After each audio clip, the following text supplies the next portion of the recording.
வேண்டும். நடுவில் யாக்கோபு போயிட்டார், ஆனால் ஈசாக்கு மட்டும் கடைப்பிடிச்சிட்டார்.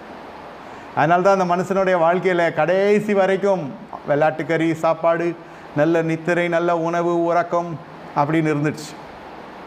யாக்கோபு அப்படி இல்லை. கடைசி காலத்தில் என்ன ஆச்சு தெரியுமா? நடுவில் வந்த விருத்தியை தக்க வைக்க தெரியாமல், அதான் சில பேர் சொல்லுவோம் உடனே லேண்ட் வாங்கி போடணுமா. அது மாதிரி இன்னொருத்தவன் பேச்சை கேட்டு போய் லேண்டை வாங்கி போட்டால் அதில் இன்னொருத்தவன் வீட்டை கட்டிட்டான். உபாகமத்தில் 28 சொல்லுது, நீ வீட்டை கட்டுவே, வேற ஒருத்தன் குடியிருப்பான்.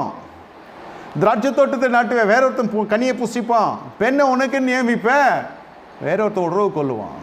இதெல்லாம் சாபகரமான காரியம். நிலத்திலேயோ உங்களுடைய நகையிலையோ விருத்தி வராது. கர்த்தருடைய வசனத்தில் தான் விருத்தி வரும். நம்ம நகை வாங்குகிற நேரம் விலை அதிகமாக இருக்கும், வாங்கி முடிச்சுன்னு சருன்னு சரிஞ்சிடும். அதான் நம்ம ரெயின் கோட் போட்டு போனால் மழை வராது, படிச்சுட்டு போனால் எக்ஸாமில் அந்த கேள்வி வராது.